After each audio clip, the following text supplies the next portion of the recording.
Hello and welcome to a very special interview. Just before elections are starting, we have with us Congress General Secretary Digvijay Singh to stir the already boiling pot. On the eve of one of India's most hotly contested elections, Digvijay Singh spoke to me about the two people who are currently dominating the political rhetoric, Narendra Modi and Rahul Gandhi. And of course, when Digvijay Singh talks about Modi, how can he not bring up the infamous Gujarat riots?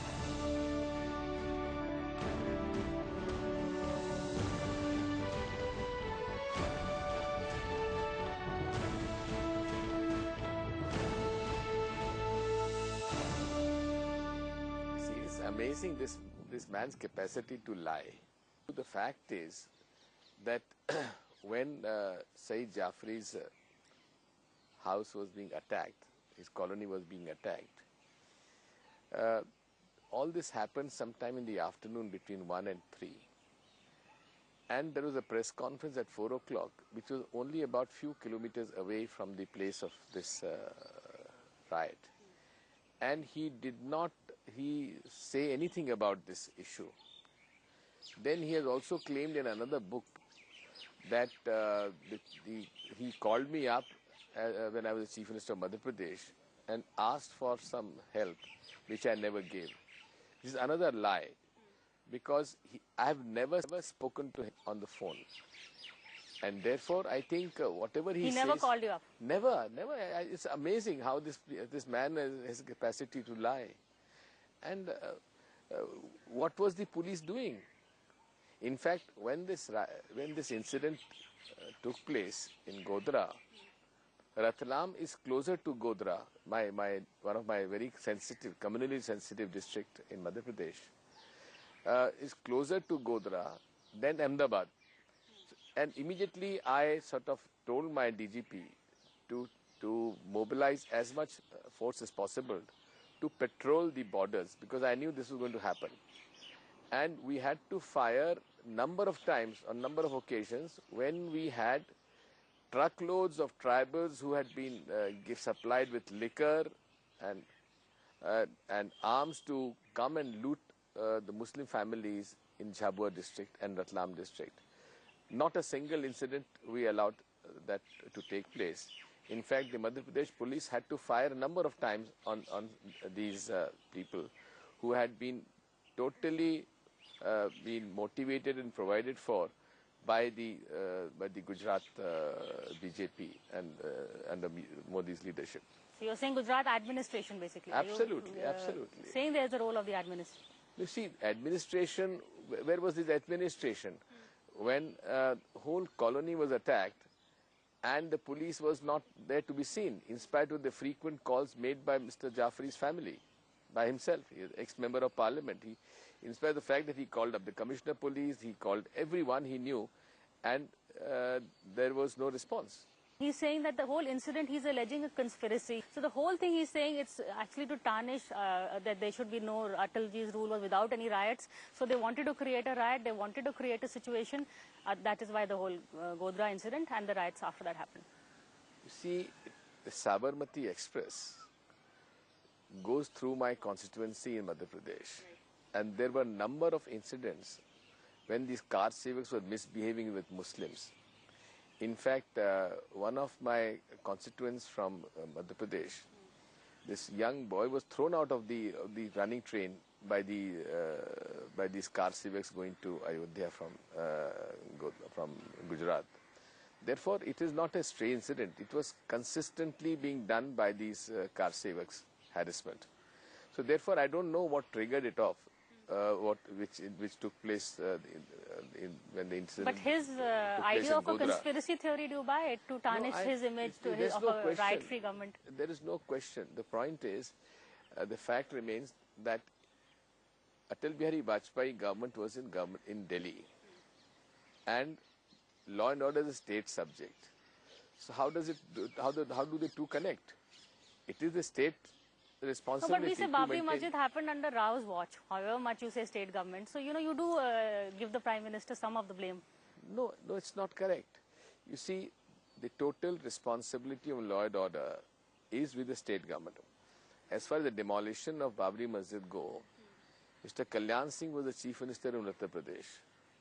and there was a BJP government there, and Mr. Narasimha Rao was the Prime Minister. But yet we say he was sleeping on the job. No, it's not. It's not his job. It is the job of the state government. The government of India had provided whatever the army and the paramilitary forces which the government of Uttar Pradesh had asked for, and they were asked to wait. And you know, if you see the history of the Jan Sangh and the BJP, they thrive politically on every communal communal incident. If you take the recent case of Muzaffarnagar, Muzaffarnagar was totally triggered off by on every communal incident. If you take the recent case of Muzaffarnagar, Muzaffarnagar was totally triggered off by the BJP leaders by circulating a video which was supposedly of some harassment by Taliban people in Pakistan or Afghanistan.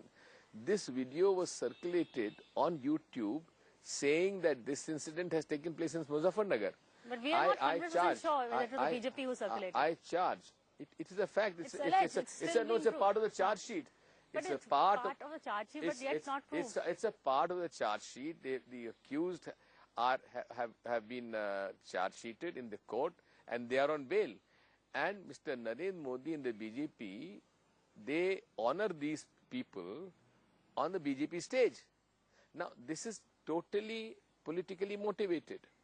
Therefore, I am trying to say is every incident that you sort of examine, which has taken place over the years, it is to the political benefit of the BJP. I charge the Samajwadi Party government for not really taking precautions in preventing Muzaffarnagar riots. You mean the Samajwadi Party government? Yes. But moving back to Godhra, does Modi have a claim when he says, had it not been for Godhra, had it not been for the riots, we would have, his image would have been of a development man. He's saying this all thing he is alleging is a big conspiracy to tarnish his image. Otherwise, things were going well. Okay, let us take up his development. What is this Gujarat model of development, we'd like to know. No, on some indices he's done well. Like for instance, power, there's surplus power in the state. You know, most of the power in Gujarat is based on gas, because gas is available. Number one. Number two, if you see that in every development indicator, be it manufacturing or agriculture or poverty elevation or malnutrition or education or health, it doesn't figure anywhere. If you see another angle, in 1995, Gujarat state was a debt-free state. But now, in 2013-14, it has a debt of 1,40,000 crores. If you see, it has the highest per capita debt in the country. And he says he has the, guts to say that मैंने गुजरात का कर्जा उतार दिया, अब मैं भारत का कर्जा उतारूंगा जाकर. What more can you say about this man? But there must be something he's doing right that all the corporates are rushing over here. They left, Maruti left your own Congress-ruled Haryana to go over there. The Japanese are going there. All the Ambanis are there. Something Modi must be doing right. Now, I will give you an example of Nano. Okay. Nano went to Gujarat, where the farmers' lands were compulsorily acquired and given to him, to the Tatas, with huge concessions of debt, with minimum interest, investments and tax concessions. And since last 2 years, there is no production of nano cars in that area. He's become a symbol of capitalism in this country. Look at the poverty levels in Gujarat. They have increased ever since he's been there. Now Mr. Modi his government refuses to give us the development figures, taking the cover under that we can't give the development figures because there is a code of conduct. What is code of conduct to do with giving But you figures? have the figures. Your planning commission has it. No, Your we have them. RGF We have, has been praising we it. have them. We have them. But Rajiv Gandhi Foundation praised him when Bibek Debrao was the person in charge of RGF. And now where is he? He's one of the greatest admirers of Modi. But he hasn't joined the Modi administration. No, that's different. But then it is the mindset which tells the story. What I'm trying to say is that I saw Mr. Chidambaram's interview. If you want to see crony capitalism in this country, please go to Gujarat. Yet our stock market is at all-time high in the last 5 years because of the idea of Modi. We cannot give it to Chidambaram, certainly. No, why not? So because in the last 6 months we had a bad time. Now that polls are predicting a Modi win, economy is looking up. All these things are handled by the governor RBI. The same Mr. Modi, who talks of being a great savior of corporates, his party has opposed FDI in retail. So you think Modi will not be able to... See, Modi, you see, you must understand what this man is. He is basically a trained RSS activist. What is his vision? We haven't come to know what his vision is. In his speeches, he only abuses Congress party. And he sort of comes out with things like, we are suffering from AK-47, AK Antony and AK Arvind Kejriwal. Is this the language which a future Prime Minister should be talking?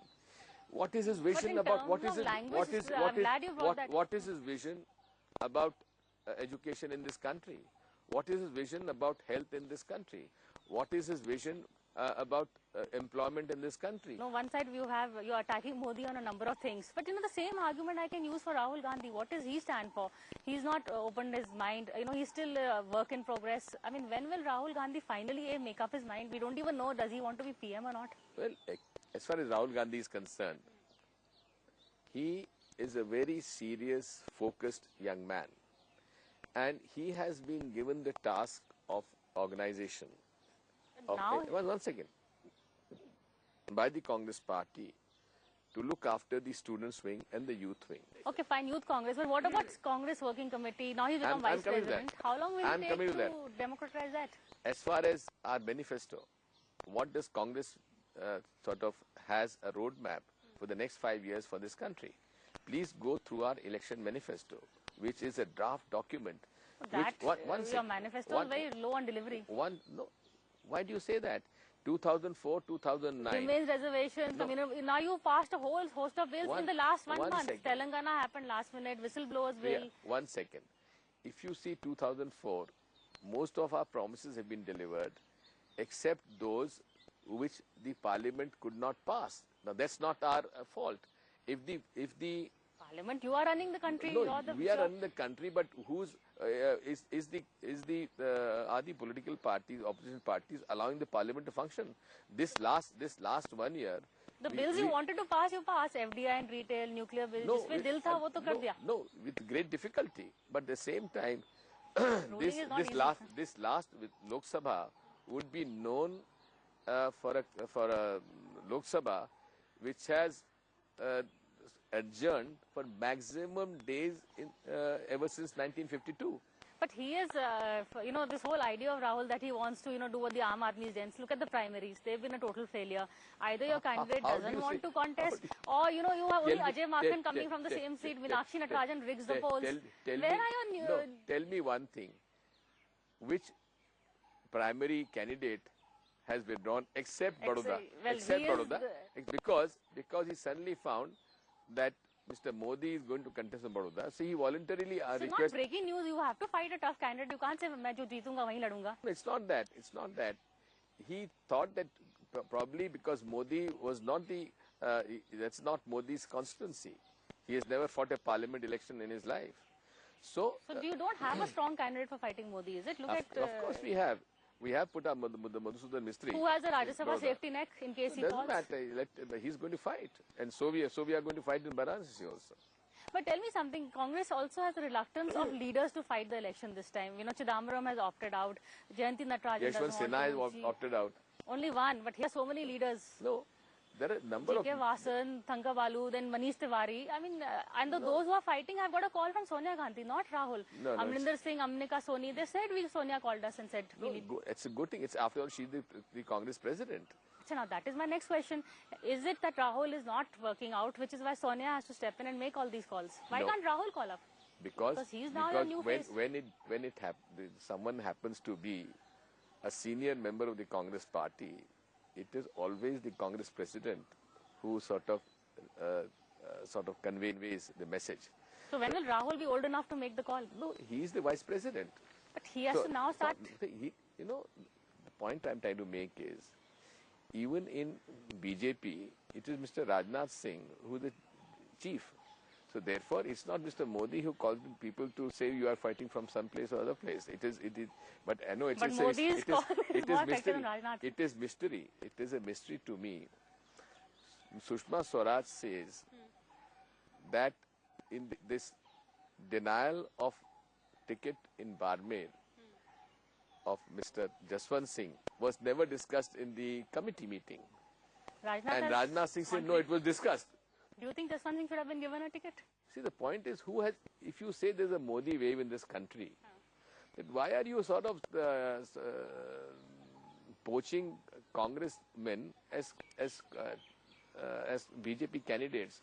Now, they've taken Colonel Soneram, who lost the Congress as a Congress candidate in the assembly elections, and you put him up as a BJP candidate against in Barmer. So you And there are so many other places. Would Jaswant Singh have been a better candidate than Colonel Soneram? If there was such a strong wave, why they had to poach Mr. Jagdambika Pal to contest in Dumariaganj? So if there was Congress wave, the BJP, any candidate would have won. But if Jagdambika Pal doesn't want a Congress ticket, he's gone to the BJP. What does it say about the Congress morale? This is what I'm saying. That there is no Modi wave. So they are looking for best possible candidates. You said Sushma Swaraj would be a better prime ministerial candidate than Modi. वो मजाक में कहा था या you were stirring things? On certain facts. Number one, in any parliamentary democracy, it is the leader of opposition is always the shadow prime minister. Number one. Number two, most of the regional parties, they fight shy of supporting someone who's a hardcore right-wing mindset. Atal Bihari Vajpayee was acceptable. He was a moderate of the Jan Sangh and the BJP as the Prime Minister by regional parties. Mr. Advani was not accepted. Similarly, Mr. Modi will not be acceptable. Because we saw JDU going out of the NDA alliance because of Mr. Modi. But you saw Chandrababu Naidu, Jagan, all of them are lining up for Modi. Mr. Jagan, Sharad Pawar is also playing hot and cold. Mr. Jagan Reddy has not joined NDA. Yes, neither is he aligned with the Congress. And Mr. Sharad Pawar has criticized Modi recently. But once the numbers come in, people come in. That's how politics works. Let's see the numbers. Listen to your wildest scenario and say, okay, Congress is single largest. Will then Rahul Gandhi, he finally agree to form the government? Will he take a third front support? See, all these things are decided once the mandate comes through. Why doesn't he agree to meet people? What is he so scared of? Of course he is meeting people. He is given his interviews. He is meeting the press people. Whenever he goes out, he meets press people. Or is there an arrogance that I don't have to explain myself? No, there's no question of arrogance. If you want to see arrogance, it is Mr. Modi's arrogance you should look at. Which the BJP is now suffering. Look at what has happened to Mr. Murli Manohar Joshi. He's been kicked off to Kanpur. Look at Mr. Other senior leaders. Even Mr.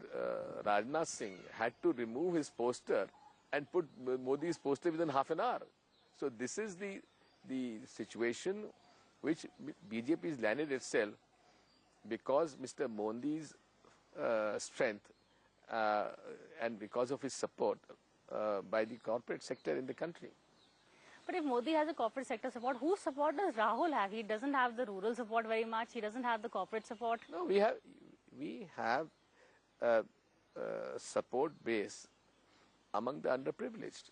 Okay, you met Rahul Gandhi, I think a little more than most congressmen. What is he like as a person in private? See, Rahul Gandhi is a frank, opinionated person who doesn't tolerate nonsense. He is a man who has understood what India means.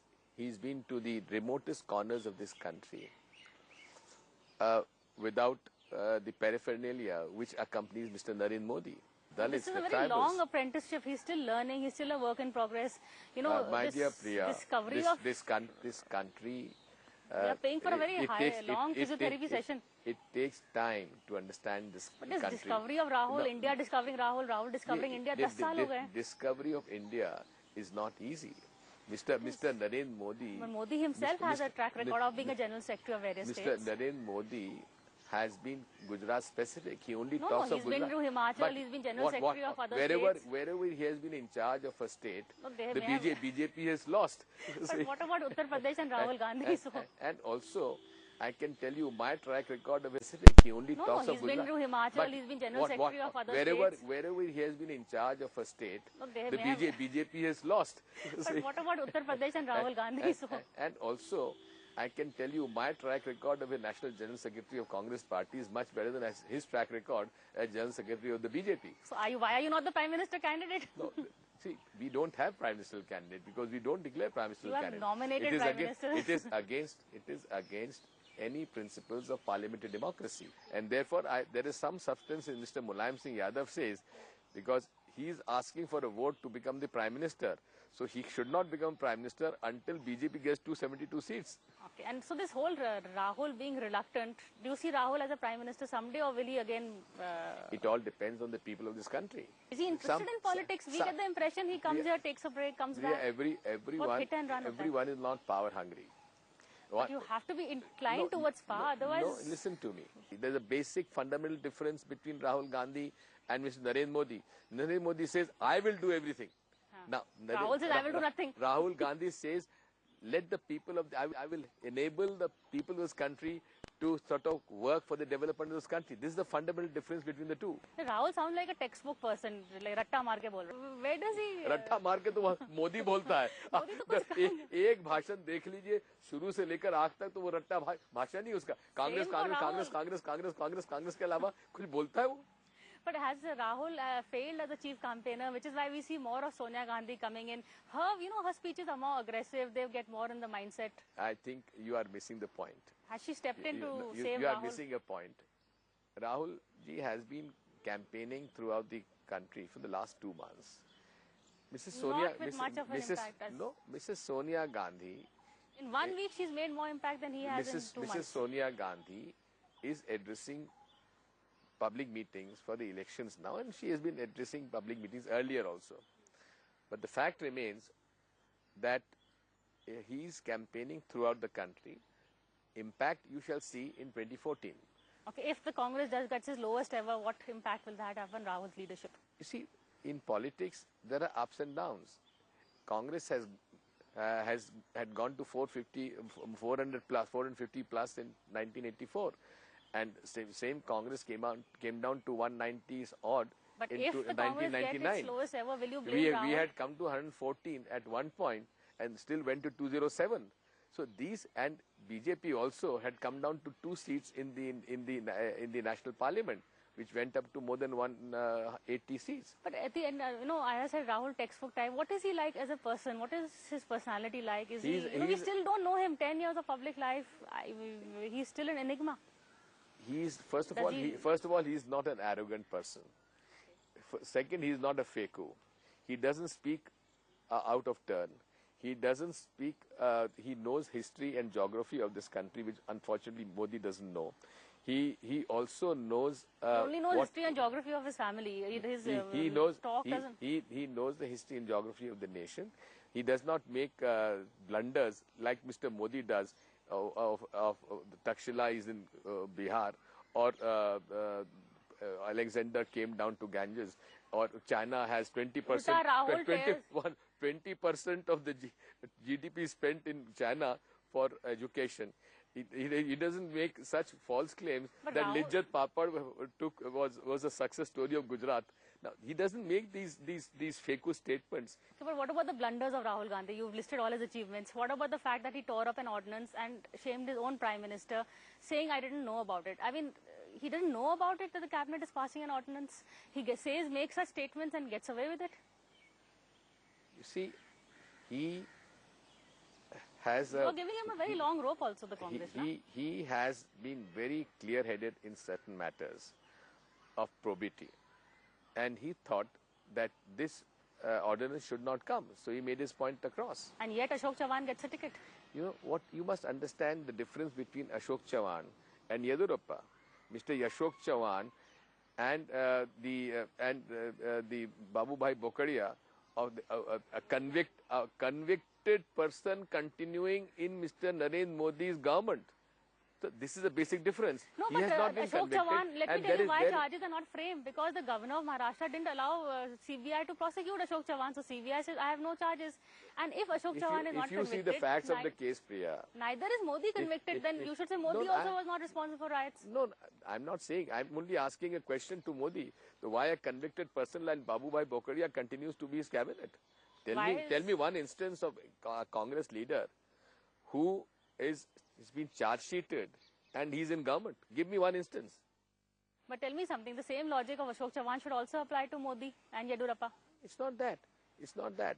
The fact remains that Mr. Modi is quite different. He has not been charge-sheeted. He may be charge-sheeted in future, but not yet. But the fact remains that Mr. Ashok Chavan doesn't have a pending case of corruption against him in any court. Number two. Number three, Mr. Yediyurappa is already facing a trial of corruption indicted by the Lok Ayukt and charge-sheeted by the Lok Ayukt in Karnataka. So there's a basic difference between the two. Okay, I'm going to have to end now. We're running out of time. But thank you, and thank you for some insights into Rahul Gandhi that the rest of India still has to discover. I have to tell you, these insights I think known to only Digvijay Singh. It'll be a good experience, let me assure you. Well, we'll wait and see when Rahul finally opens up. Thank you. But thank you so much for talking to NewsX. Thank you. Well, that's it for this week. We'll see you again same time next week with another scintillating interview.